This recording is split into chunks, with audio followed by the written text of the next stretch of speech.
आपके ये राकी कबूतर हैं, बड़े पुराने हैं। राकी कबूतर हैं? हाँ जी, जाख कबूतर है। इनमें जाख भी निकलते हैं, हल्का सा कोई पर एक सफेद भी निकल आता है। दबास टाइप? दबास तो नहीं कह सकते क्योंकि बाहर के पर इनके काले ही होते हैं। सही, ये बाहर पकड़ने के का मैं सफेद शौक भी साथ साथ कराता जी हूँ। जी जरूर।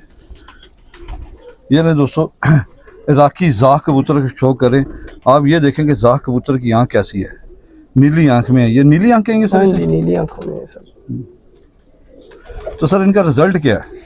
ये बहुत ही ज्यादा शातिर, घर के समझदार अच्छा, और परवाज के बड़े अच्छे हैं। परवाज़ गर्मी के में अच्छे। उड़ते हैं ये बहुत ज्यादा, मैंने देखा। क्रॉस में इतनी ज्यादा गर्मी उड़ते हैं होती- या सारी सर ओरिजिनल? प्योर भी उड़ते हैं, लेकिन ये प्योर कोई भी नहीं उड़ाएगा, वही बात आ जाएगी। अब किसी को ये दे दें, किसी ने बाहर नहीं छोड़नी है। दोस्तों इस कबूतर में माशाल्लाह इतनी मुलायमियत है, मैं आपको बता नहीं सकता। ठीक है ना, माशाल्लाह गोल हड्डी है इसकी, जोड़ इसका हल्का से खुला है, लेकिन रिजल्ट इनके पास। अच्छा प्रोफेसर साहब, आपसे कोई बड़े उस्ताद कराम भी मांगते हैं?